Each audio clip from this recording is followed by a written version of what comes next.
सब Jesus cause Bandra की तरफ से हम आपका स्वागत करते हैं।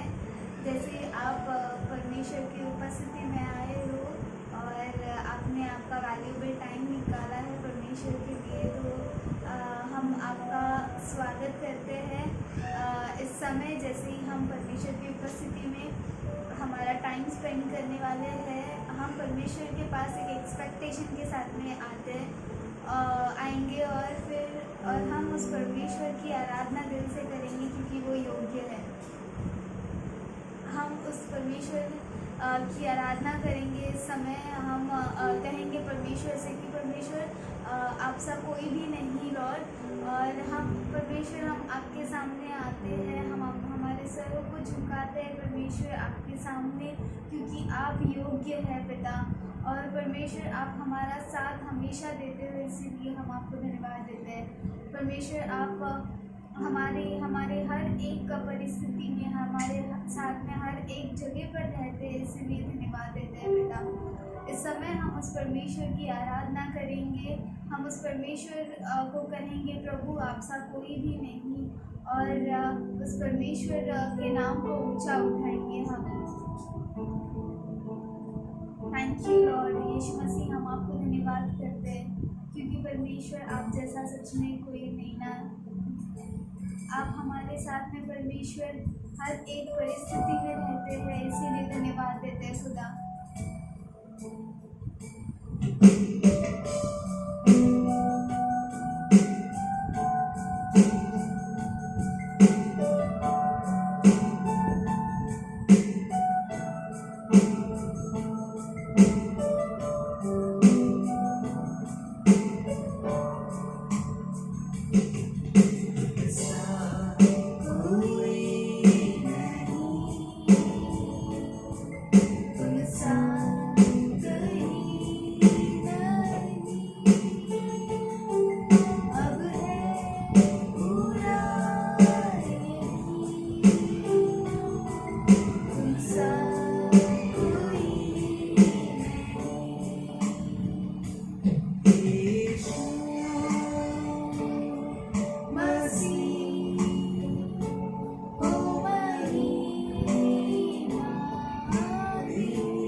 तुमसा कहीं नहीं, अब है पूरा यकीन, तुमसा कोई नहीं, तुमसा कोई नहीं, तुमसा कहीं नहीं, अब है पूरा यकीन, तुमसा कोई नहीं। हाँ परमेश्वर, आपके जैसा कोई भी नहीं। आप परमेश्वर हमारे अंधेरे रास्तों में परमेश्वर आप रोशनी करने वाला पिता हो। यीशु मसीह, हम आपको धन्यवाद करते हैं क्योंकि आप हमारा साथ कभी नहीं छोड़ते। प्रभु, हम आपको धन्यवाद देते हैं इस सुंदर से समय के लिए परमेश्वर, जो आपने अपने चरणों के पास हमें स्पेंड करने के लिए हमें इस योग्य बनाया, इसलिए हम आपको धन्यवाद देते हैं पिता। यीशु मसीह, हम आपको धन्यवाद देते हैं दिल से क्योंकि आप परमेश्वर, आप वही परमेश्वर हो जो हमारा साथ कभी छोड़ता नहीं और ना कभी हमें हमारे ऊपर ध्यान नहीं देता, ऐसा परमेश्वर नहीं है। यीशु मसीह, हम आपको धन्यवाद देते हैं पिता क्योंकि आप पिता परमेश्वर हमारे हर एक परिस्थिति में आप हमारा साथ देते हैं। प्रभु, इस समय को परमेश्वर हम आपके हाथों में सौंप देते हैं पिता। यीशु मसीह के नाम से हम इस मीटिंग को खोलते हैं। आमीन। हम बाइबल का एक वचन पढ़ेंगे, जोशुआ 1:9, जिसमें ऐसा लिखा हुआ है कि be strong and courageous, do not be afraid और dismayed, for the Lord your God is with you wherever you go. Joshua 1:9 ऐसा कहता है कि परमेश्वर ऐसा बोलता है कि आप स्ट्रॉन्ग रहना चाहिए और करेजियस रहना चाहिए। आप कोई भी परिस्थिति में या कोई भी हालात में आपको डरने की ज़रूरत नहीं है क्योंकि वो परमेश्वर जिसके ऊपर आप भरोसा करते हो वो कभी भी आपको छोड़ेगा नहीं और ना कभी त्यागेगा। वो आपका हाथ हमेशा थाम कर रहता है। परमेश्वर का वचन ऐसा कहता है। जैसे ही आप इस छोटे से पिक्चर को देख सकते हो, इस छोटा सा ये जो है, हम सोच सकते हैं कि ये आप और मैं है करके। हम अगर दुनिया में देखेंगे बहुत बड़ा सा वर्ल्ड है, लेकिन हम एक छोटा सा क्रिएशन है जो परमेश्वर ने हमें बनाया है। अगर हम देखेंगे परमेश्वर की नज़र से हम बहुत ही छोटे रहेंगे इस चीज़ की तरह, इस इमेज की तरह। लेकिन जब आप और मैं परमेश्वर के साथ में रहते हैं या फिर जब परमेश्वर कहता है कि be courageous, be strong, do not be afraid, I am with you, तो परमेश्वर का वचन सच्चा है और वो कभी झूठ नहीं बोलता। तो परमेश्वर आपके साथ में हमेशा अपने हाथों में आपको लिए हुए रहता है और वो आपको हमेशा कवर्ड रखता है। जैसे कि इस बॉय को समझो, हम खुद को समझेंगे कि ये मैं हूँ करके। अगर मैं समझूँ कि मैं ये हूँ तो मेरा हाथ परमेश्वर कभी नहीं छोड़ता, तो वो मेरा हाथ हमेशा पकड़े हुए है और मैं कभी भी अकेला नहीं फील करूँगी क्योंकि परमेश्वर का हाथ मेरे ऊपर है और वो हमेशा आपको प्रोटेक्टेड रखता है। हर एक परिस्थिति से आपको बचाता है, हर एक बुरी चीज़ों से आपको बचाता है। और कोई भी परिस्थिति हो, कोई भी कठिन परिस्थिति हो, परमेश्वर का हाथ इतना छोटा नहीं है कि आप तक वो आ नहीं सकता। और जैसे कि हम सोच सकते हैं कि हम बहुत ही छोटे हैं, परमेश्वर मेरे साथ में रहेगा या नहीं, लेकिन बाइबल बताती है कि आप परमेश्वर के सबसे प्रिय हो, आप परमेश्वर के बहुत ही करीब हो। वो आपको हर एक पल वो आपको देखता रहता है। इवन आपका एक हेयर भी उनके परमिशन के बिना नीचे नहीं गिरता। तो आप इतने ज़्यादा ब्लेस्ड हो कि आप उस परमेश्वर की आराधना करते हैं जो परमेश्वर आपके बारे में दिन और रात सोचता रहता है। आप शायद से अकेला फील कर रहे होंगे इस समय या फिर कुछ भी हो, लेकिन परमेश्वर का वचन कहता है कि वो आपके साथ में है। जैसे कि इस पेपर को अगर मैं ऐसे ही पकड़ी नहीं रहूँगी तो ये किधर पे भी उड़ जाएगा। लेकिन परमेश्वर का हाथ हमें थामा हुआ है इस तरह, इसीलिए हम स्थिर हैं, हम स्टिल है, और हम ये कह सकते हैं कि हम परमेश्वर के अंडर, परमेश्वर के विंग्स के अंडर हम रेफ्यूज पाते हैं और हम सेफ है। जैसे साम्स 91 में भी कहता है कि under the shadow of almighty I find refuge. तो परमेश्वर के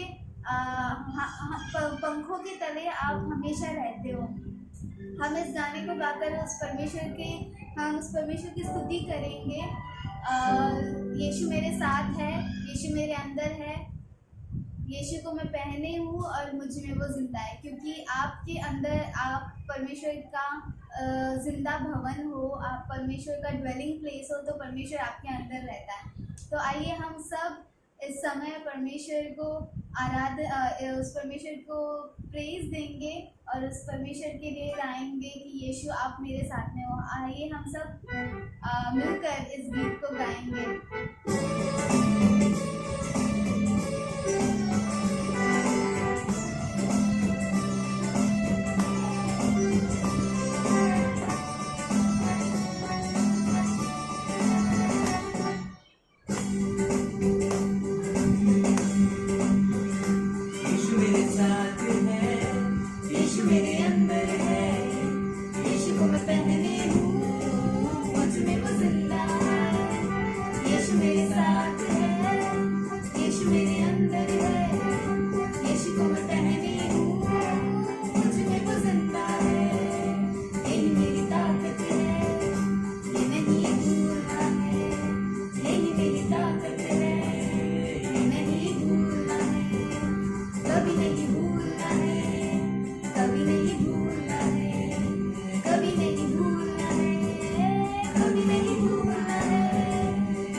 ताकत कभी भी जीत नहीं सकता है, और जो शैतान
मेरी मन से तुझे ढूंढता हुआ, तुझे चाहता हुआ, मुझे खींच ले, मैं दौड़ूंगा। तुझे ढूंढता हुआ, तुझे चाहता हुआ, मुझे खींच ले, मैं दौड़ूंगा।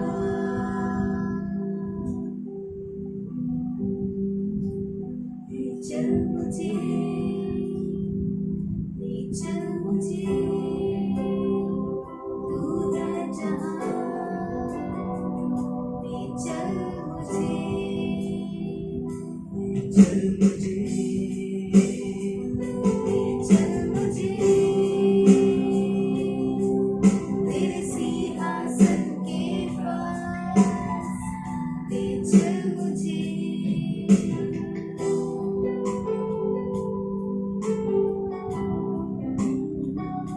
कहेंगे परमेश्वर से, प्रभु हम आपके पास आते हैं पिता, हमारे सरों को झुकाते हैं परमेश्वर, क्योंकि आप योग्य हैं परमेश्वर, आप महान हैं, इसलिए परमेश्वर हम आपका सजदा करते हैं।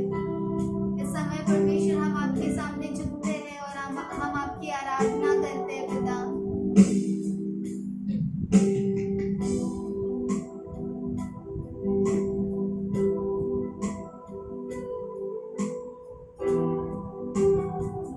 Thank you Lord.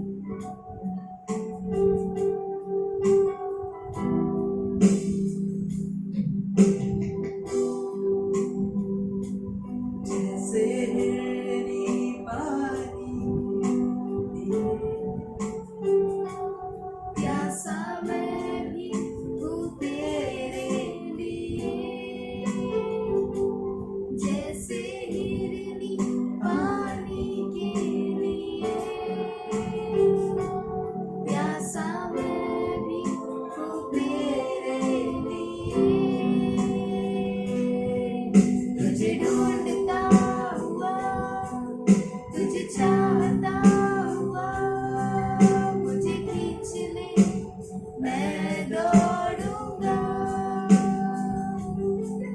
तुझे ढूंढता हुआ, तुझे चाहता हुआ, मुझे खींच ले, मैं दौड़ूंगा। मैं जहाँ, ले चल मुझे, तू है जहाँ, ले चल मुझे, तू है जहाँ, ले चल मुझे, तू है जहाँ, ले चल मुझे। Hallelujah, praise God. फिर एक बार आप सबके सानिध्य में आने के लिए परमेश्वर ने मुझे एक सुंदर मौका दिया, इसके लिए मैं प्रभु का कोटि कोटि धन्यवाद देते हैं। और इस समय में प्रभु यीशु मसीह का नाम से इस वीडियो को देखने वाले, इस मैसेज को सुनने वाले हर एक प्रियजनों को आशीषित हो। और जैसे सभा में हम जाने वाले हैं, हम चाहते हैं कि आज का ये सभा, आज का ये वचन हम सबों के लिए एक आशीष का कारण है। मुझे उम्मीद है और विश्वास है कि ये वीडियो को सुनकर पिछले हफ्ते, उसके पहले भी हफ्ते में आपने सुनकर ज़रूर आशीषों को पाया होगा। और हमें विश्वास है कि इस हफ्ते भी आप जो वचन सुनेंगे परमेश्वर ज़रूर आपको आशीष करेंगे। मुझे पूरी विश्वास और उम्मीद भी है कि प्रभु ने आप सबको संभाले रखा है, आशीष करते आया है और ज़रूर आगे भी वो आपको, आपके प्रियजनों को चलाएगा। तो आइए अपने आंखों को बंद करते हुए इस सभा की हम शुरुआत करेंगे और परमेश्वर से मांगेंगे कि प्रभु तो आज कुछ नया कर, आज मेरे जीवन को बदल दे, आज मेरी सोच को बदल दे, मुझे ऐसा व्यक्ति बना ताकि मैं दूसरों के काम आए, तेरे राज के काम आए। तेरे अन दिनों में प्रभु परमेश्वर, अन दिनों में प्रभु परमेश्वर तेरा आगमन निकट है। हम दुनिया के लिए और अपने प्रियजनों के लिए काम आए। तो आइए अपने आंखों को बंद करके हम प्रार्थना करेंगे। इस सभा को हम परमेश्वर के हाथों में सौंपेंगे ताकि परमेश्वर आपके और मेरे बीच में आज कार्य करना है। हालेलुया। तो हमें विश्वास है कि आज परमेश्वर ज़रूर आपको स्पर्श करेगा। आमीन। सर्वशक्तिमान परमेश्वर यीशु मसीह, आज के इस दिन के लिए हम तेरा धन्यवाद करते हैं राजा। तेरे महान और अद्भुत उपस्थिति में फिर एक बार प्रभु परमेश्वर तेरे वचन, तेरे सुंदर शब्द सुनने के लिए प्रभु परमेश्वर हम सबों को तूने इकट्ठा किया। प्रभु सुनने वाले कान हमें दे प्रभु, देखने वाले प्रभु तेरे महिमा को देखने वाले आंखें हमें तो दे प्रभु, तुझे एहसास करने वाला हृदय हमें तो दे पिता परमेश्वर, ताकि जो वचन से आज हम बात करेंगे प्रभु और हर एक जन जो सुनेंगे कोई भी खाली हाथ न जाए। उनके जीवन को तो बदल, उनके सोच को बदल, आपकी महिमा उनके हर एक व्यक्ति के जीवन में हो प्रभु परमेश्वर। हर एक मानव जाति प्रभु परमेश्वर आशीषित हो प्रभु।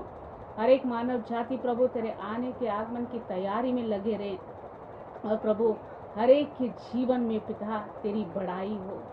यीशु राजा, इस सभा को हम तेरे पवित्र हाथों में सौंपते हैं। हम सबसे तो बातें कर प्रभु और सिर्फ आपकी बड़ाई और आपकी महिमा हो। यीशु आपके नाम से मांगे पिता, इस प्रार्थना को सुन और कबूल कर। आमीन और आमीन। हालेलुया। हम देखते हैं कि आजकल कई बातों को सुनते आए हैं, कई दहशतों को देखते आए हैं, कई पीड़ाओं को सहन करते आए हैं। दुनिया में क्या कुछ नहीं हो रहा है, कितना उथल कुछ हो रहा है। आज के लोग इस तकलीफ़ के समय में सब अपने अपने बारे में सोच रहे हैं। कई लोग अपने खाने पीने के बारे में है, पैसे के बारे में है, परिवार के बारे में। सब लोग ऐसे इस दुनिया में हो गए कि मेरा घर, मेरा परिवार, मेरा चर्च, मेरी मिनिस्ट्री, मेरे लोग, इसके बारे में सोच रहे हैं ना। क्योंकि कई लोगों को ऐसा लगता है कि कल हमारा साथ क्या होगा, हमारे पास कुछ है या नहीं है, हमारा पास जो कुछ बचा है वो कल को वो भी ख़त्म होगा। तो हम देखते हैं कि मानव इसी डर में जी रहे, इसी संकोच में जी रहे, इसकी सोच में जी रहे, इसी घटी में जी रहे। लेकिन आज अगर आप और हम परमेश्वर के बंदे हैं और परमेश्वर के ऊपर अगर आप विश्वास पूरी रीति से करते हैं तो हमें किसी भी चीज़ कल क्या होगा इसकी चिंता करने की ज़रूरत नहीं, क्योंकि हमारा और आपका दयालु सामरी परमेश्वर आपके साथ और हमारे साथ है। इसके लिए आज के वचन में हम जैसे जाते हैं, आज का वचन है ना दयालु सामरी के बारे में। और हम देखते हैं इस वचन को लूका का 10वां अध्याय 25 वचन से अगर हम लोग पढ़ते हैं तो उसके बारे में ना परमेश्वर का वचन हम देखते हैं एक सामरी के बारे में बात कर रहा है। आज इस वचन के बारे में हम थोड़ा मनन करेंगे कि परमेश्वर आज इस वचन के ज़रिए आपके साथ, मेरे साथ, इस दुनिया के साथ, सुनने वाले के साथ क्या कहना चाहता है। तो आइए इस वचन को और हम लोग देखते हैं ना बाइबल में लूका का 10वां अध्याय उसका 25 वचन में हम देखते हैं एक दृष्टांत परमेश्वर इस वचन के ज़रिए वो व्यवस्थापकों को दे रहा है, न्यायाधीशों को दे रहा है, वकीलों को दे रहा है, याजकों को दे रहा है। तो हम इस वचन को हम देखते हैं और वचन 25 में वचन लिखता है, और देखो एक व्यवस्थापक उठा और यह कहकर उसकी परीक्षा करने लगा, हे गुरु, अनंत जीवन का वारिस होने के लिए मैं क्या करूं? उसने उससे कहा, व्यवस्था में क्या लिखा है, तू कैसे पढ़ता है? उसने उत्तर दिया, तू प्रभु अपने परमेश्वर से अपने सारे मन और अपने सारे प्राण और अपने सारे शक्ति और अपने सारी बुद्धि के साथ प्रेम कर, और अपने पड़ोसी से अपने समान प्रेम रख। अभी यहाँ पर हम देखते हैं कि एक व्यवस्थापक जो उन दिनों में लॉयर हो या वकील हो, ऐसे जो समाज को करता धरता थे। अभी ये जो इंसान था, जो विद्वान था, वो एक दिन परमेश्वर के पास आके परमेश्वर की परीक्षा लेना चाहता है।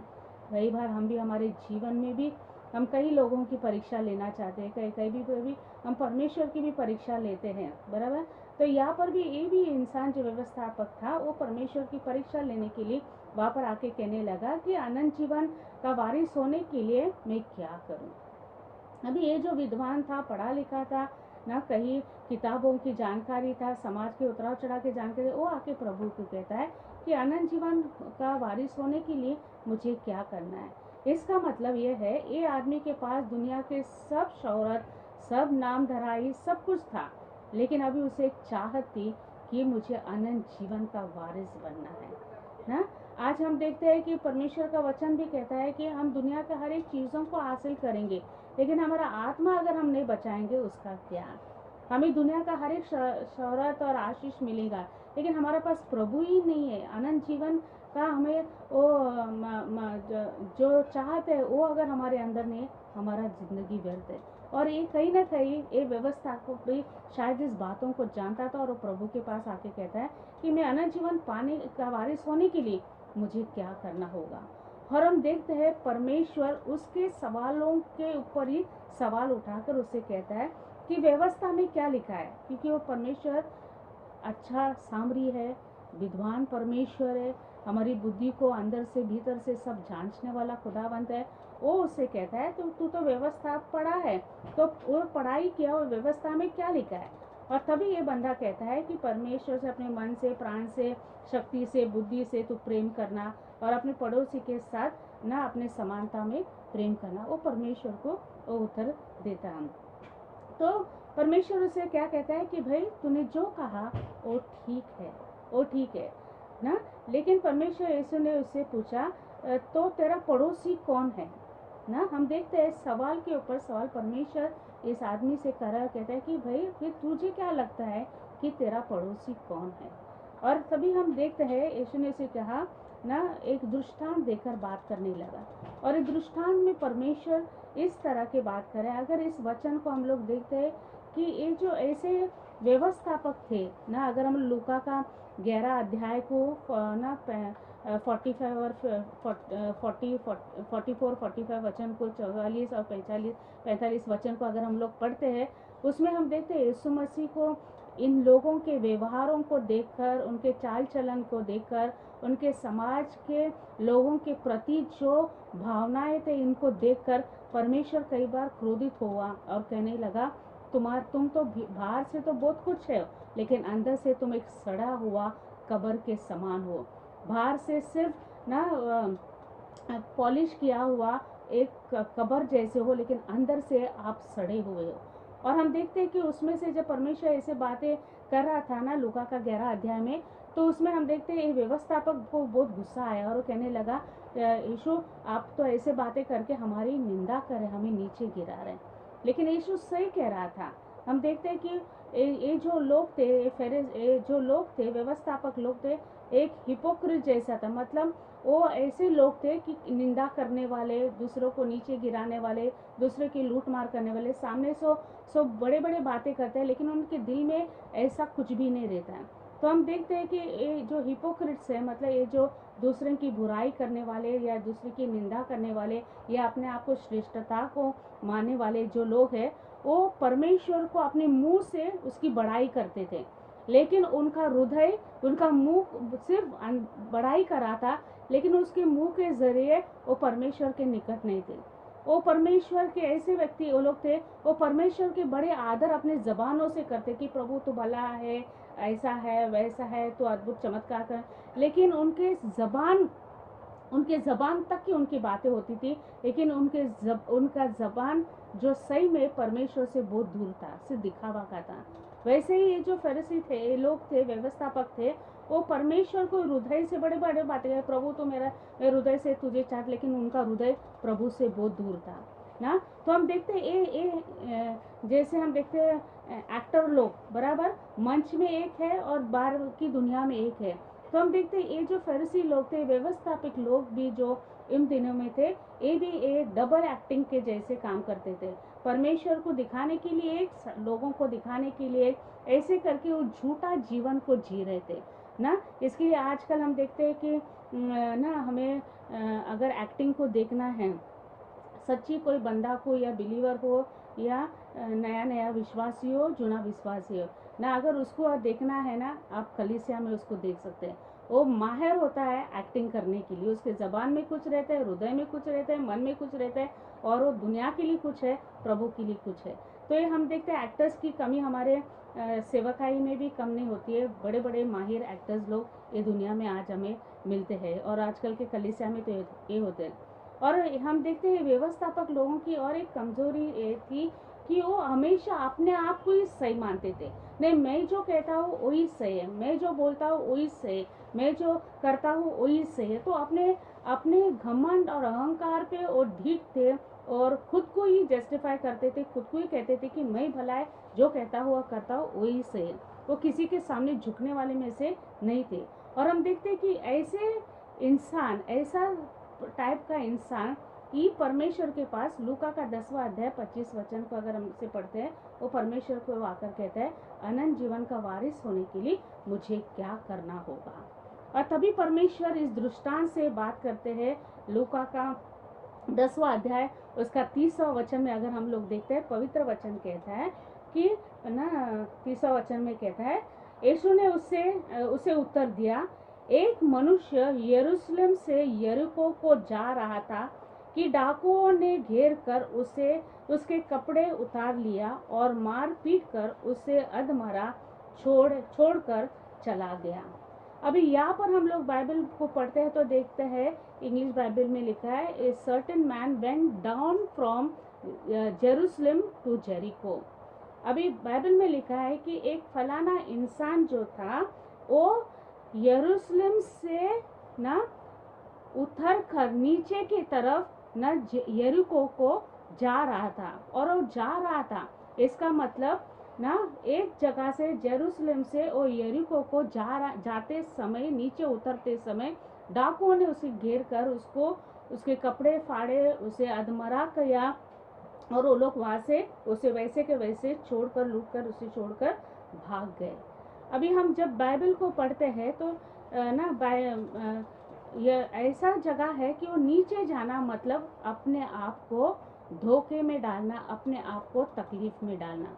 जब इब्राहिम के जीवन में भी हम देखते हैं, जब इब्राहिम ना अपने सब कुछ छोड़कर इजिप्ट की ओर आ रहा था, मतलब वो नीचे उतर रहा था।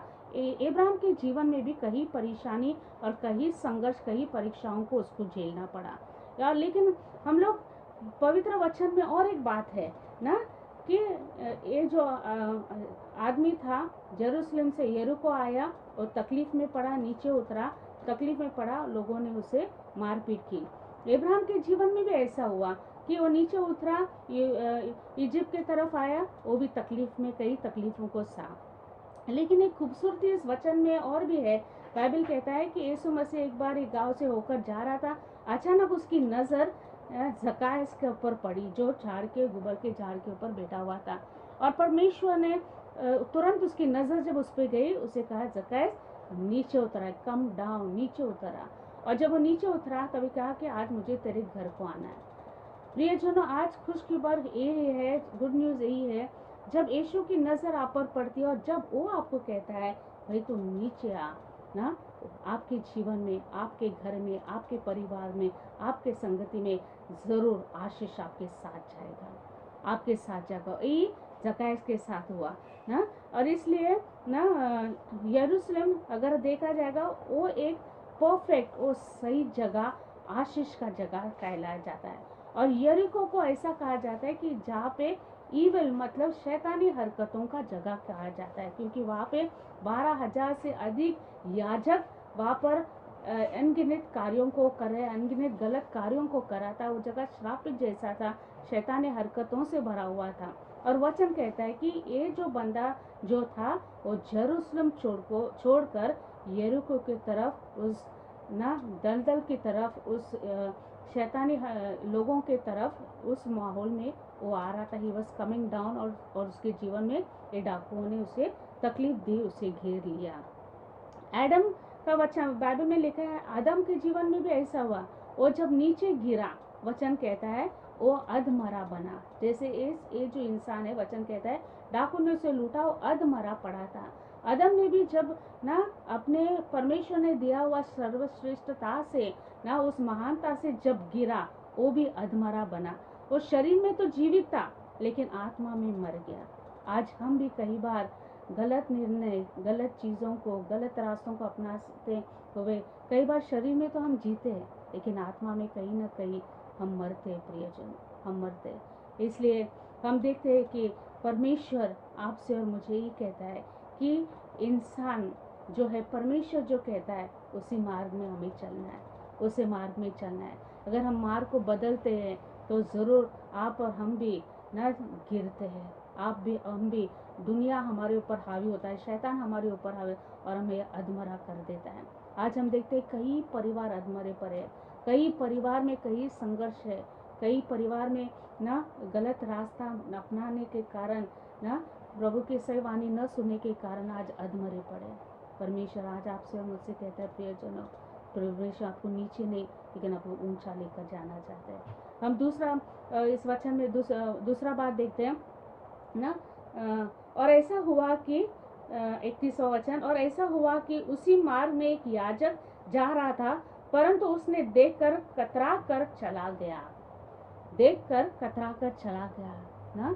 पवित्र वचन में एक कहानी में परमेश्वर इस दृष्टांत में कहता है कि एक याजक, मतलब धर्म ग्रंथ में चलने वाला, धर्मी काम करने वाला एक याजक इस अधमरे इंसान को रास्ते में पड़े हुए देखता है, लेकिन वो कतराता है आगे जाने से और वो अनदेखा करके वो निकल जाता है।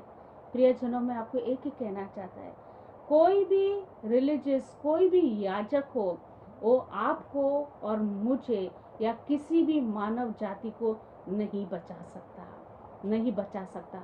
अगर वो बचा सकता है वो है आपका और हमारा दयालु सामरी, वो है हमारा परमेश्वर, वो हमारा यीशु मसीह।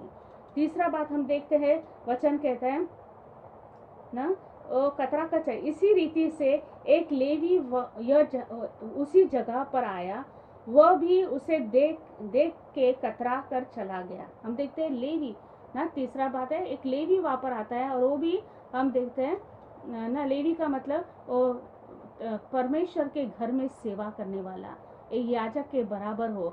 ऐसे कई ना जो बड़े बड़े शिक्षा और प्रवचन देने वाला, वचन कहता है उसने भी उस आदमी को देखकर कतरा कर वहाँ से हो लिया, वहाँ से चला गया। आज हम देखते हैं वो पास्टर हो, प्रीचर हो या लेवी हो या सिखाने वाला है, वो कोई भी मानव जाति को बचा नहीं सकता, सिर्फ और सिर्फ आपका और मेरा यीशु मसीह है। और आगे कहता है परंतु न वहाँ से वो कतरा का चल। इसी रीति से एक लेवी उस जगह पर आया, वह भी उसे देख कर कतरा कर चला गया, परंतु एक सामरी यात्री वहाँ आ निकला और उसने देखकर तरस खाया। उसने उसके पास आकर उसके पाँव पर तेल और दाख रस डालकर पट्टियाँ बांधी और अपने सवारी पर चढ़ाकर सराया में ले गया और उसकी सेवा टल की।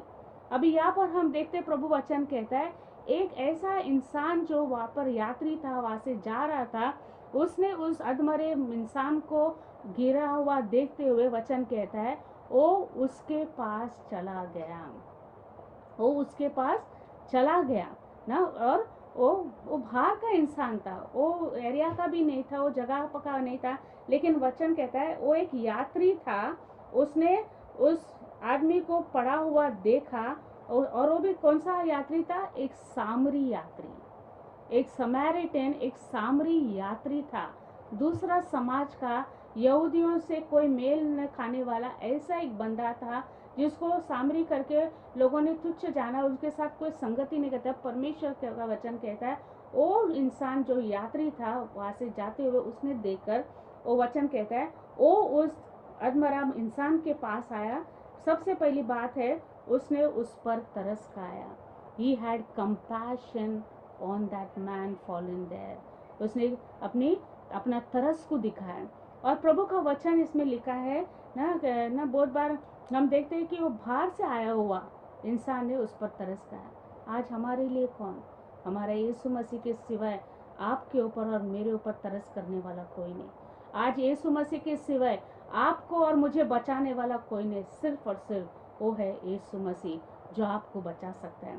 इसके लिए बाइबल के चारों किताबों में भी अगर हम लोग बाइबल में देखते हैं, गॉस्पेल में ना, सुसमाचार के चारी कड़ी में हम देखते हैं, मत्ती, मार्क, लूका, यूहन्ना में हम देखते हैं कि ये चारों भी गॉस्पेल जो है, चारों भी जो सुसमाचार के पुस्तकें हैं, वो परमेश्वर के बारे में दर्शाता है। मती ने जब यीशु मसीह को देखा, क्योंकि मती टैक्स कलेक्टर था और ना ऋण लेने वाला व्यक्ति था, और वचन कहता है कि मती ने जो टैक्स कलेक्टर था, उसने यीशु मसीह को क्या देखा कि यीशु मसीह पूरे ना अथॉरिटी से भरा हुआ परमेश्वर है, एक अथॉरिटी से भरा हुआ एक इंसान है जिसके पास अधिकारी अगम अधिकार है। उसने यीशु को उस नजरिए से देखा। मरकुस की किताब में अगर मरकुस हम देखते हैं, वो क्या था, वो पेतरस का नौकर था। वो पेतरस के हाथ के नीचे वो सेवा कर रहा था। लेकिन मरकुस ने यीशु मसीह को किस तरह देखा? एक सेवा करने वाला व्यक्ति की तरह, एक सेवा कर। यीशु मसीह ने एक ना गुरु बनकर नहीं, लेकिन एक सेवक बनकर आया। इसलिए मरकुस यीशु को एक सेवक करके जाना। हम देखते हैं लूका एक डॉक्टर था, एक वैद्य था। उसने यीशु मसीह को किस तरह देखा कि यीशु मसीह ने जिसके जीवन को भी स्पर्श किया, जिसकी भी बीमारी को चंगाई दिया, उसका जीवन ही संवर गया, उसका जीवन ही बदल गया। तो उसके देखने का नजरिया हम देखते हैं लूका का ऐसा था। यूहन्ना एक बिजनेसमैन था, व्यापारी था, और परमेश्वर का वचन कहता है वो व्यापारी के नजर से वो जानता था क्या ये इंसान में क्या है और क्या नहीं, इस वस्तु में क्या है, उसकी बड़ी हामी थी और जानकारी थी। और वचन कहता है कि यूहन्ना 1:1 में क्या कहता है ना, इसलिए वो कहता है कि परमेश्वर को जब यीशु को उसने देखा, उसने कहा ये परमेश्वर का पुत्र है, ये परमेश्वर का पुत्र है। तो हम देखते हैं कि ना कोई भी धर्म है वो आपको नहीं बदल सकता है। वो कौन बदल सकता है? सिर्फ और सिर्फ यीशु मसीह। कोई भी धर्म आपको लेकर नहीं चल सकता है।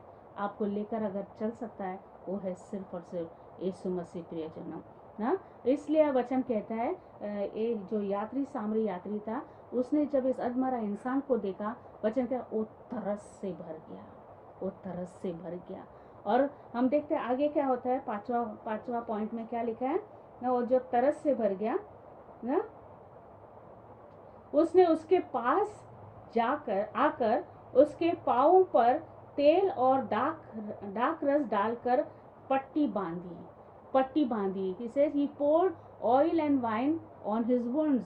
ना उन दिनों में शायद, उन जमाने में यीशु मसीह के शायद तेल और जो दाख रस था, शायद इनका मिलाप करके कोई औषध का काम होता था।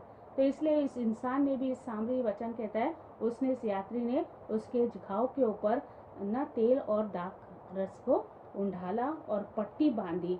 और उतना ही नहीं, और उसने अपने सवारी पर चढ़ाकर सराया में ले गया। बोलते हैं अपने सीने से चढ़ाया, उसने अपने ऊपर लेकर उसे सराया में लेकर गया ना, और उसके सेवा टल की।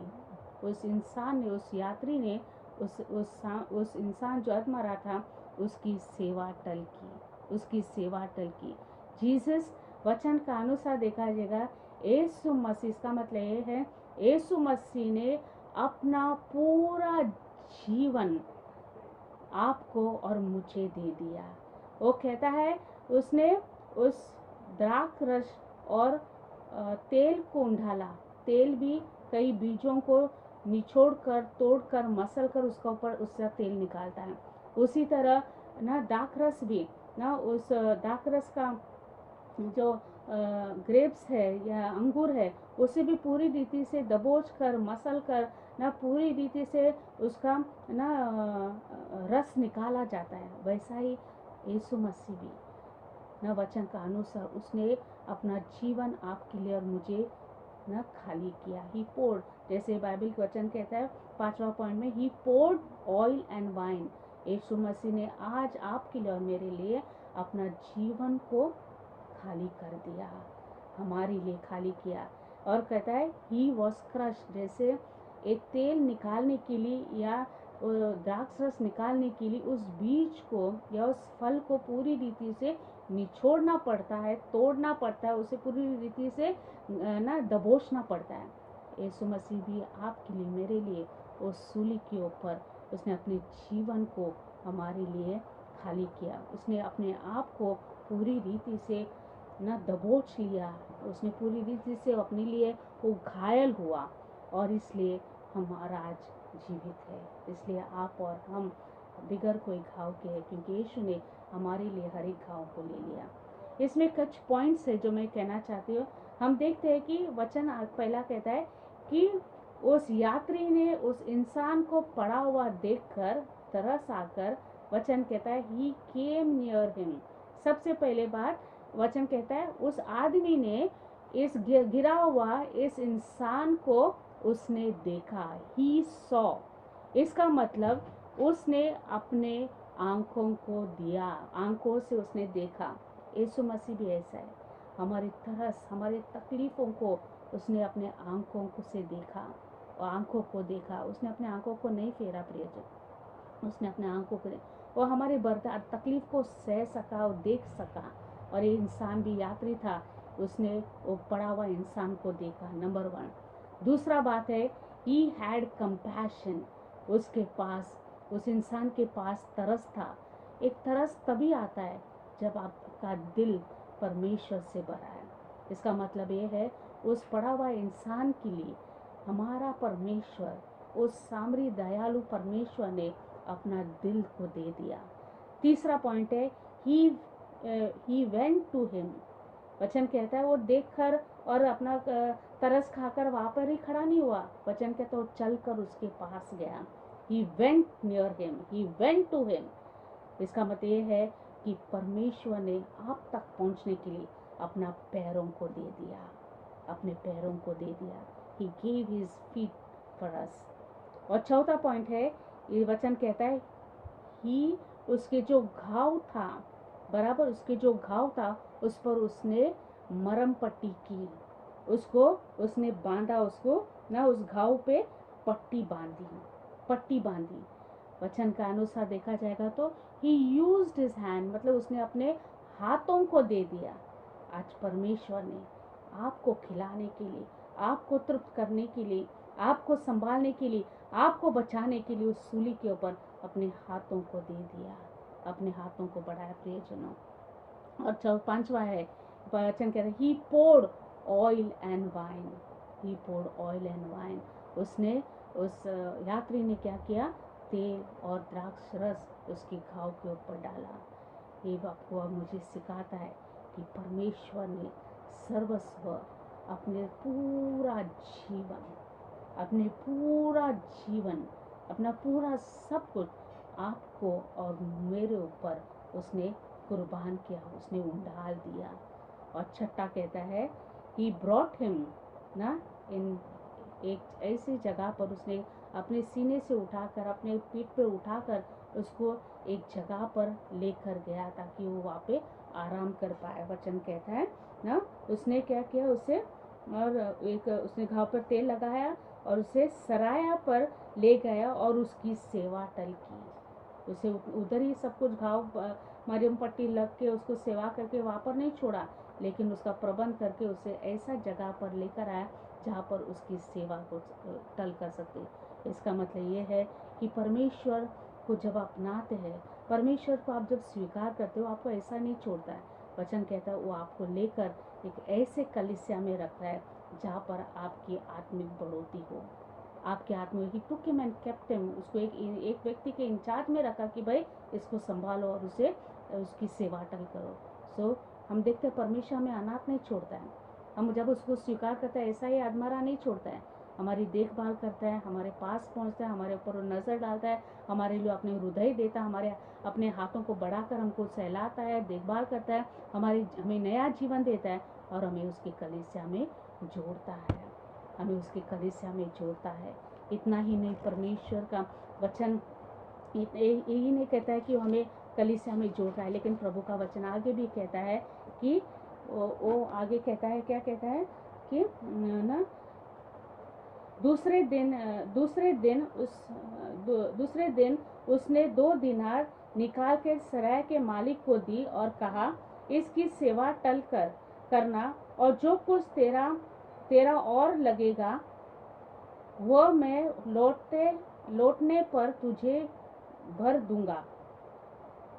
अभी यहाँ पर हम देखते हैं कि परमेश्वर का वचन क्या कहता है।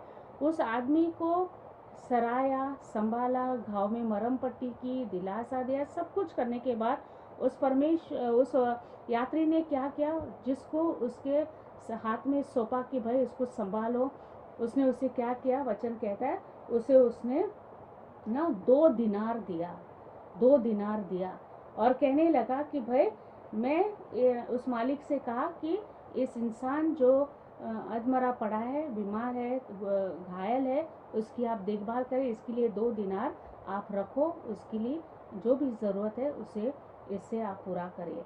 और इतना ही नहीं, लेकिन वो कहता है उसका सेवा टल करो, और अगर कुछ ज़्यादा खर्चा हुआ, what ever more you have spend, ये 2 दिनार को छोड़कर जो कुछ भी ज़्यादा आपने इस बंदे के लिए खर्चा किया होगा, वचन कहता है मैं लौटने पर तुझे सब दूंगा ना। वो कहता है कि मैं तुझे सब दूंगा। अगर हम बाइबल में को पढ़ते हैं, मत्ती का 20वां अध्याय 2 वचन में हम लोग देखते हैं, प्रभु का वचन कहता है कि जो खेती में काम करने वाले थे, पहर को आए थे ना, वो मालिक के साथ वो लोग भाव तोल कर रहे थे कि भाई 1 दिन के लिए तुम कितना दोगे। और वो मालिक ने कहा कि 1 दिन अगर तू सेवा काम करेगा तो तुझे 1 दिनार दूंगा। एक ठहराया हुआ काम का मोल था, और सामने वाला भी राजी होकर वो 1 दिनार के लिए काम करने लगा। और फिर थोड़ा समय दिन बीतते गया, दूसरा एक कारागिर आया, वो कहने लगा काम करना है। मालिक ने कहा जाओ, वो भी आधा दिन काम किया और उसे भी 1 ही दिनार मिला। जो सुबह से काम करने वाला को गुस्सा आकर कहने लगा कि मालिक ऐसा कैसा, ये तो देर हुआ ना, और मैं तो सुबह से है। हम देखते हैं कि कई बार मनुष्य का जो कैलकुलेशन है, गणित है, वो परमेश्वर के गणित से बहुत अलग है। और वो आदमी ने क्या कहा उस आदमी से, भाई तूने तो मुझसे कहा था कि मुझे कितना देगा, 1 दिनार तो फिक्स किया, तो मैंने तेरा तो दिया। वो इंसान को जो दिया है वो मेरा है, मेरा सोच है, मेरा हृदय ने जो कहा और मुझे जो अच्छा लगा मैं दूँ, उससे तुम्हारा कोई लेना देना नहीं। हमारा परमेश्वर वैसा है, हमारा परमेश्वर वैसा है। उसका गणित मानव जाति के गणित से बहुत ही हटकर है प्रियजन।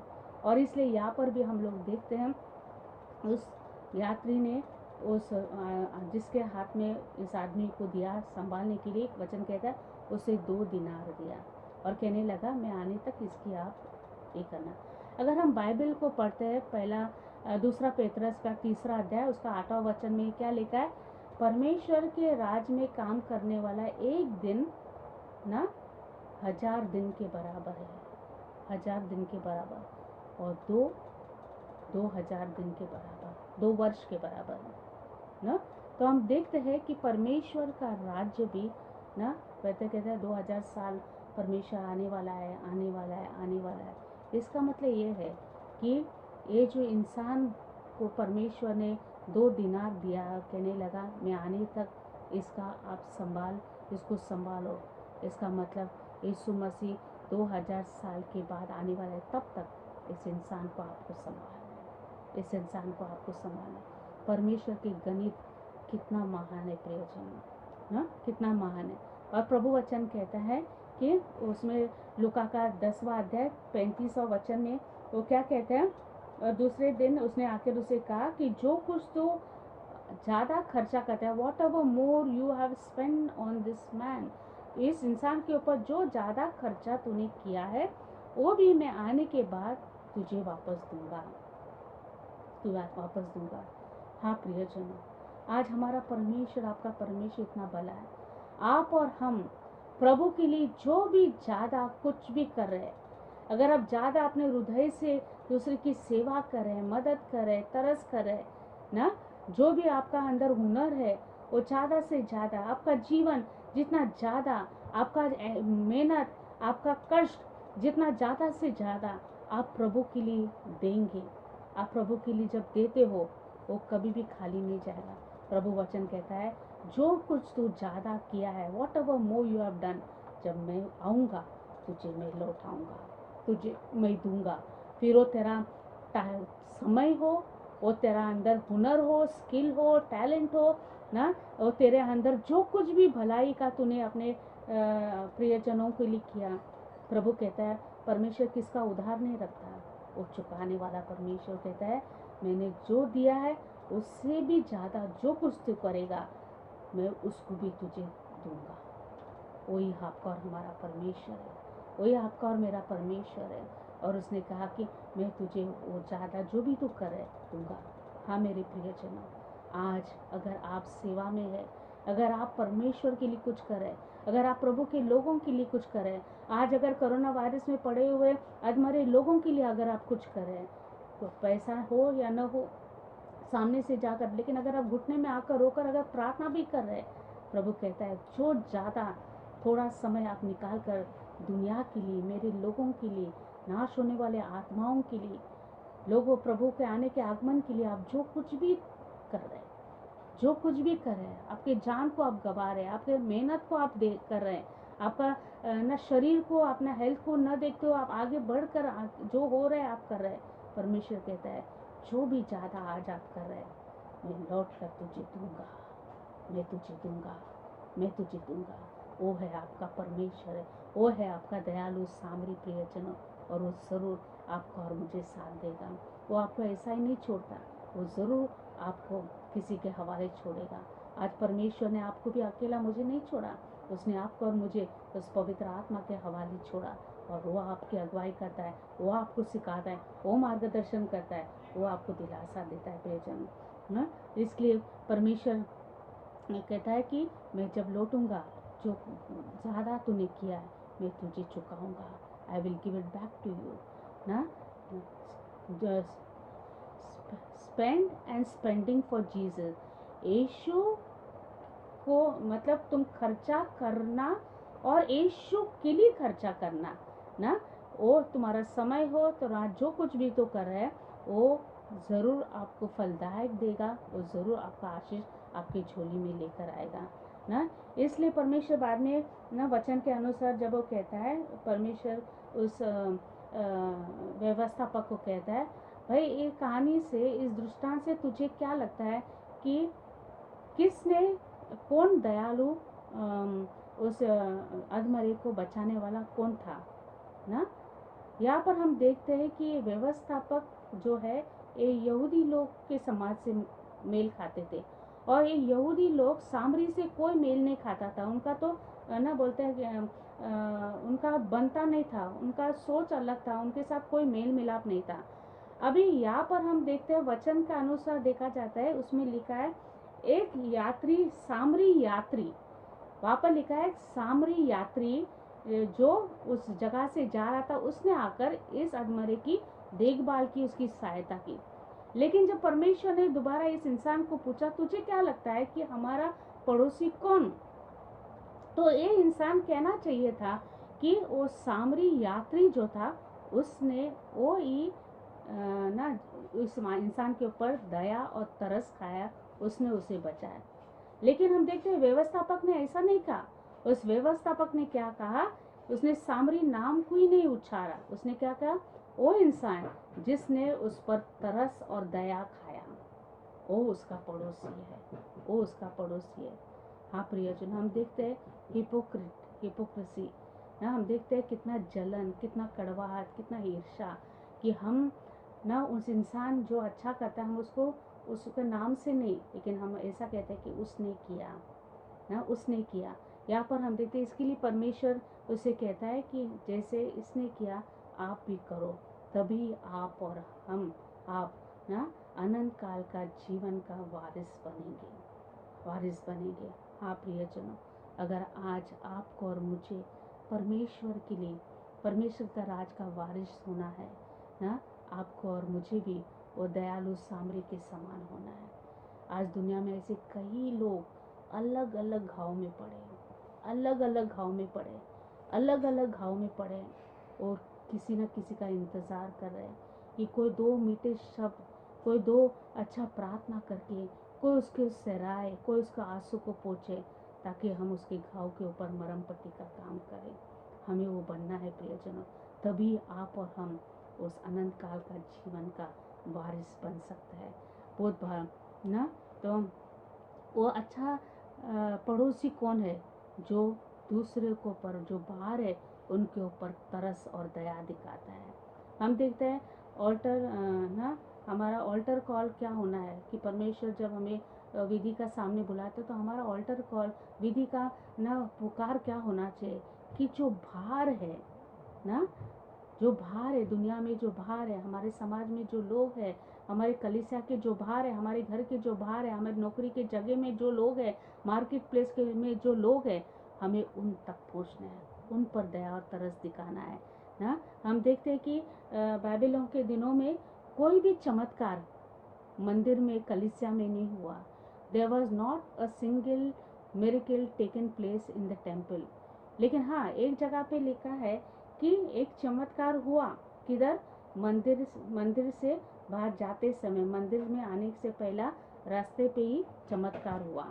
लेकिन मंदिर के भीतर ऐसा कहीं नहीं है कि चमत्कार हुआ। जो भी चमत्कार यीशु मसीह के दिनों में हुआ वो सब मंदिर के बाहर हुआ और लोगों के घर में हुआ ना, रास्ते में हुआ ना। यीशु मसीह ने कई चमत्कारों को पहाड़ों में किया, रास्ते में किया, लोगों के घरों में किया। बड़ा परमेश्वर इसलिए आपको बुला रहे हैं। चर्च एक ऐसा जगह है जहाँ ट्रेनिंग होती है, ट्रेनिंग सेंटर है जहाँ पर आपको यीशु के बारे में सिखाया जाता है, आपको ट्रेन किया है। लेकिन चमत्कार घरों में और रास्तों में ही हुआ, घरों में ही और रास्तों में ही हुआ। इसलिए परमेश्वर आपको और मुझे भी इसलिए चुना है। वो आपके ज़रिए घरों में, रास्तों में, समाज में, मार्केट प्लेस में वो चमत्कार करना चाहता है, वो चमत्कार करना चाहता है।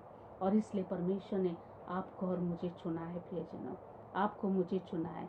परमेश्वर कलीसिया में आपको ट्रेनिंग, आत्मिक ट्रेनिंग देता है, आत्मिक ना बढ़ोतरी में ट्रेनिंग आपको बढ़ाता है, ताकि बाहर जाके आप एक आत्मिक बारिश को लेकर आ सकते हैं, एक आत्मिक बारिश को लेकर आ सकते हैं।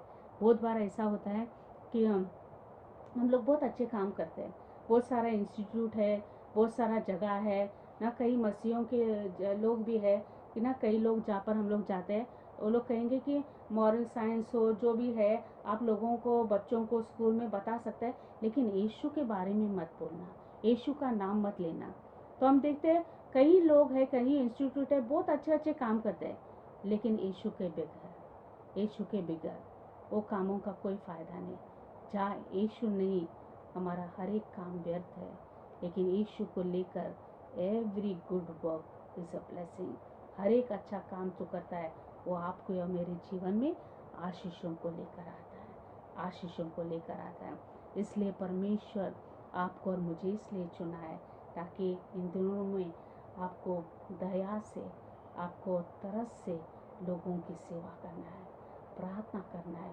तभी हम देखेंगे कोविड, कोरोना वायरस, ये प्लेग हो, ये बीमारी हो, ये अकाल हो, ये भूकंप हो, ये जो कुछ भी इर्द गिर्द हो रहा है ना, ये देश जो भी हो रहा है, वो तभी जा सकता है जब हम और आप उठकर परमेश्वर के लिए एक अच्छा सामरी बने, परमेश्वर के लिए, दुनिया के लिए एक दयालु सामरी बनकर, दया से, तरस से जब हम समाज के लिए, दुनिया के लिए प्रार्थना करेंगे तो ज़रूर प्रभु आपको चंगाई देगा, आपको आशीष देगा। हमें परमेश्वर ने जो पैर दिया है, हमें ना उसे चलाकर उन तक पहुंचना है। परमेश्वर ने हमें आंखें दी है, हमें उनके दुख को जांचना है, देखना है। परमेश्वर ने हमें हृदय दिया ताकि हम उसे, उन्हें, उनके तकलीफ को अपने सीने में लगाकर प्रभु के सामने गिड़गिड़ा सकते हैं। परमेश्वर ने हमें हाथ दिया है, हमें उस हाथों को बढ़ाकर दूसरे के आंसुओं को पोंछकर उन्हें सराहना है। परमेश्वर ने हमें जीवन दिया है, वो परमेश्वर कहता है कि हमें वो जीवन दिया है, हमें वो जीवन जब तक हम जी रहे हैं, हमारा जीवन किसी न किसी के काम आना है, तो प्रभु के राज के लिए काम आना है, उन लोगों के लिए काम आना है। तो दुनिया में हम कुछ नहीं लेंगे, शरीर है, मिट्टी होगा, लेकिन एक है, कल जब हम दुनिया छोड़कर जाएंगे, 4 लोग यही कहना है कि ये सही इंसान था, उन्होंने प्रार्थना की और कईयों की जीवन संवर गए।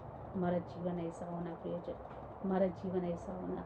परमेश्वर का वचन कहता है आप और हम एक चलते फिरते कलीसिया है। आज कई लोग बिखर गए, आज कई लोग नाश हो रहे, आज कई लोग भटक रहे, आज कई लोगों के लिए कोई उम्मीद ही नहीं है, आज कई लोगों का कोई फ्यूचर ही नहीं है, वो नहीं जानते वो क्या जाए। आज आप और कलीसिया है, आप उन तक पहुंचना है, आपको उनको परमेश्वर के भीतर लाना है, परमेश्वर वो लोग आपके साथ जुड़ना है, आपको उन्हें कलीसिया में जुड़ाना है। तभी परमेश्वर का राज निकट आएगा, तभी परमेश्वर का आना निकट होगा, तभी आप और हम उस परमेश्वर की महानता और महिमा को देखेंगे। प्रियजन, आज सुसमाचार यह है, अगर आप उस घाव में पड़े हैं, पैसा का हो, बीमारी का हो, समस्या का हो, बंधन का हो, अंधकार का हो, ऐसे लोगों ने आपके जीवन में कई चोट और कई घावों को अगर दिया है, डरो नहीं प्रियजनों, आपको खुश होना है। शायद आपका सामाजिक लोग आपको देखकर अनदेखा करेंगे, शायद अपने याजक आपको देखकर अनदेखा करे, शायद आपका कई प्रियजन आपको देखकर अनदेखा करेंगे, निकल जाएंगे, लेकिन एक याद रखना, वो सामरी यात्री है, वो हमारा दयालु खुदावन परमेश्वर आपको देखकर अनदेखा कभी नहीं करेगा, वो ज़रूर अपनी नज़र आपकी ओर डाल रहा है।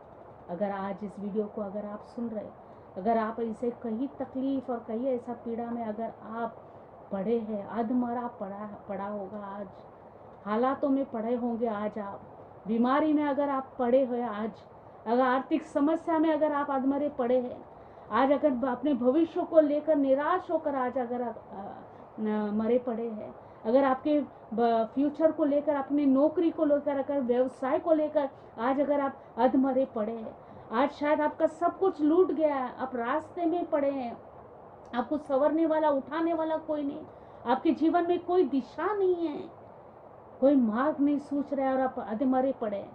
प्रियजनों, परमेश्वर आ रहा है आपके पास, वो आपके पास आ रहा है, वो आपके पास आ रहा है प्रियजनों, वो आपको ज़रूर उठाएगा, वो ज़रूर आपको उठाएगा, आपके परिस्थिति से उठाएगा, आपके हालातों से उठाएगा, आपकी बीमारी से उठाएगा, आपके अंधकार से उठाएगा, आपके हारे हुए परिस्थिति से और से उठाएगा, आपके बिगड़े परिस्थिति से आपको उठाएगा, हर एक अंधकार से परमेश्वर आपको और आपके परिवार को उठाएगा। डरो नहीं, डरो नहीं।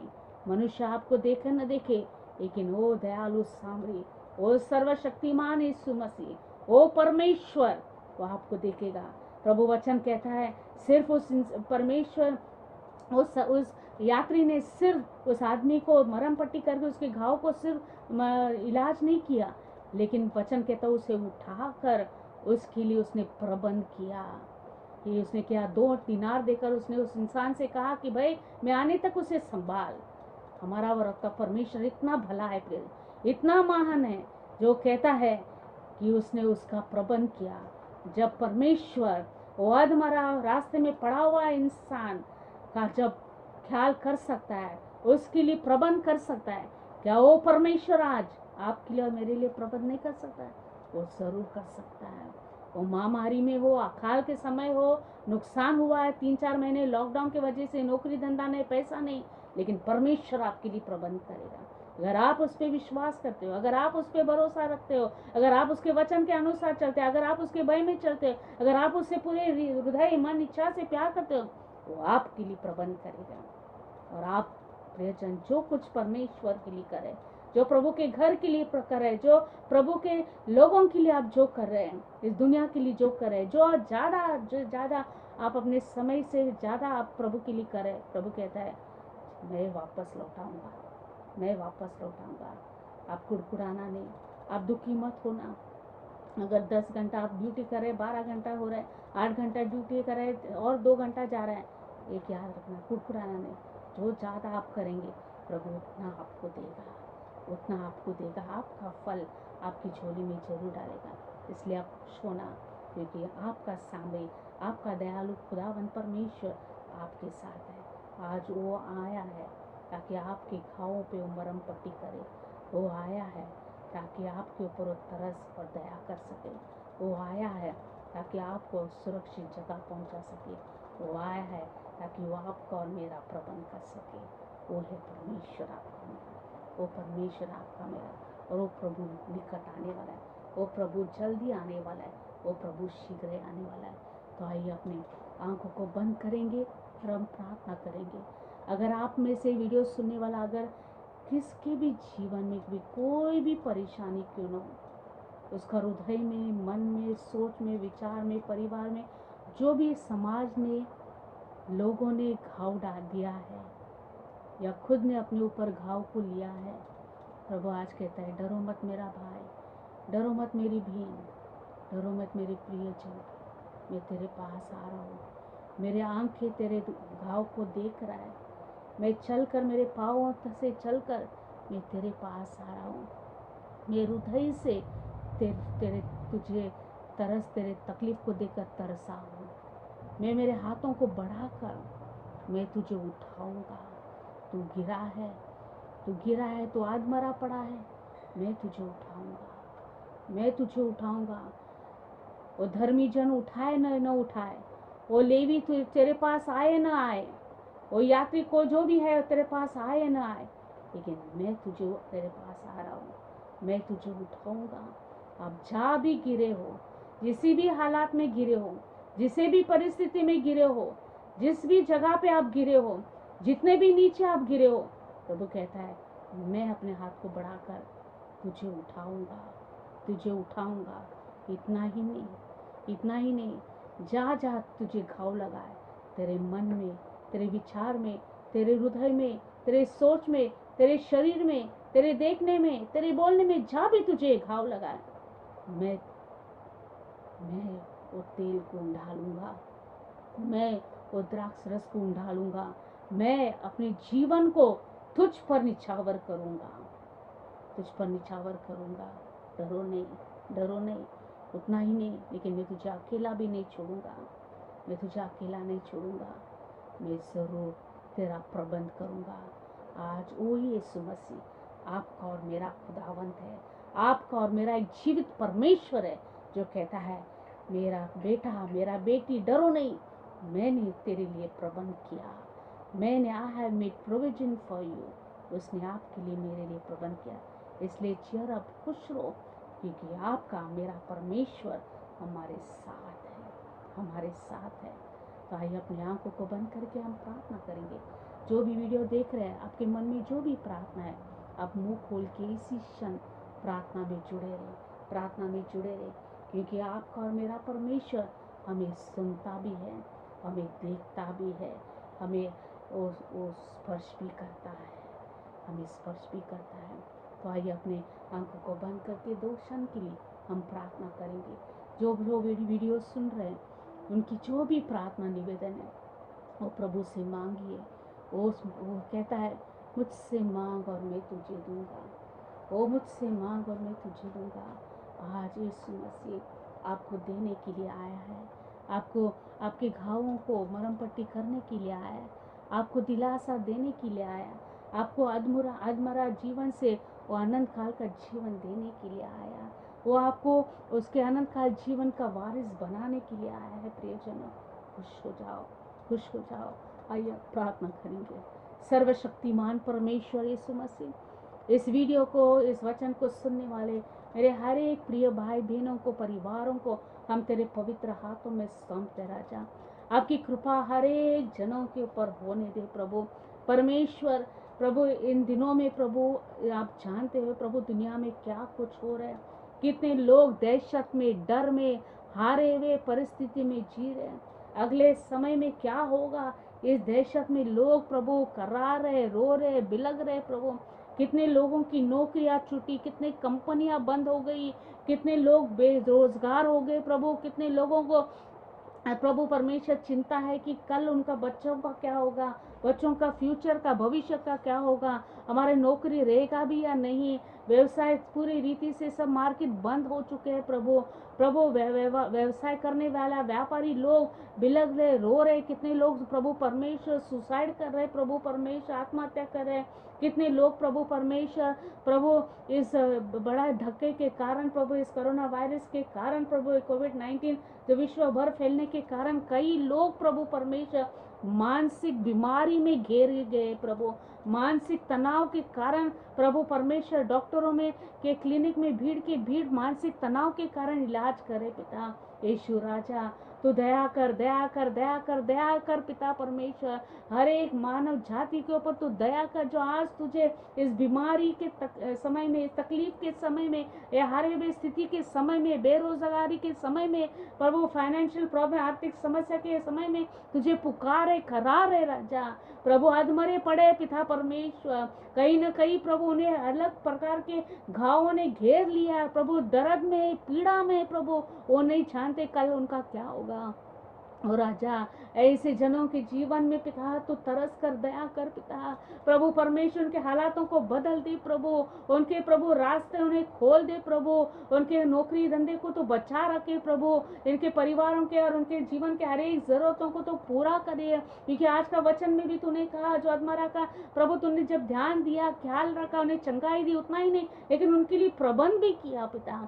ऐसे लोग जो तुझे पुकारते हैं, करार रहे, रो रहे, बिलग रहे, मांग रहे प्रभु, उनके लिए तो प्रबंध कर प्रभु, उनके लिए प्रयोजन कर पिता परमेश्वर। यीशु राजा इब्राहिम के समय में प्रभु, जब उनका बेटा को प्रभु परमेश्वर प्रभु बलिदान देने के लिए प्रभु चट्टान की ओर लेकर गए प्रभु, तभी परमेश्वर जब उसके बेटा ने कहा प्रभु परमेश्वर, लेकिन बलि चढ़ाने के लिए प्रभु परमेश्वर के बलि चढ़ाने की प्रभु प्राणी कहा है प्रभु, तभी प्रभु इब्राहिम ने कहा कि परमेश्वर प्रबंध करेगा, प्रबंध करेगा। हाँ यीशु राजा, ऐसे लोग प्रभु परमेश्वर जो तुझ पर निर्भर है, विश्वास करते हैं प्रभु, जो रो रहे, इस वीडियो को सुन रहे हैं, उनके लिए पिता परमेश्वर आप प्रबंध करिए प्रभु, प्रबंध करिए, प्रयोजन करिए पिता परमेश्वर, और उनके ज़रूरतों को पूरा करिए। हर एक बच्चों को आशीर्वाद कर पिता प्रभु। थोड़े दिनों में हर एक स्कूल कॉलेज के एडमिशन्स हो रहे प्रभु, कई लोगों को पैसे की तकलीफ है, एडमिशन करने के लिए, बच्चों के एडमिशन करने के लिए उनके पास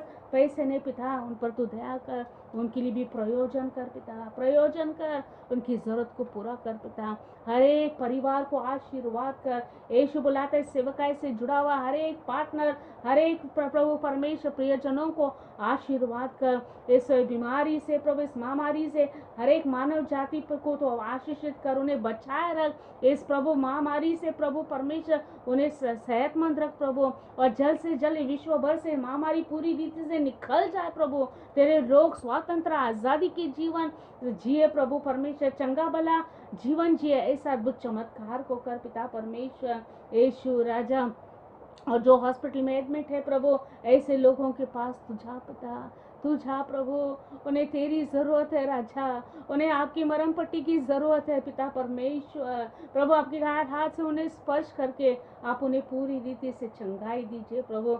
कई लोग कैंसर से है, कई लोग एड्स से है, कई लोग अलग अलग खून की बीमारी से पीड़ित है, कई लोगों को प्रभु परमेश्वर डायबिटीज़ है, कई लोगों को हार्ट के विकार है, कई लोगों को प्रभु परमेश्वर प्रभु किडनी का समस्या है, कई लोगों को श्वास लेने में तकलीफ होती है। ऐसे अलग लोग प्रभु जो अलग अलग बीमारी से पीड़ित है प्रभु, उन पर तू दया करके प्रभु तो उन्हें चंगाई दे प्रभु, चंगाई दे।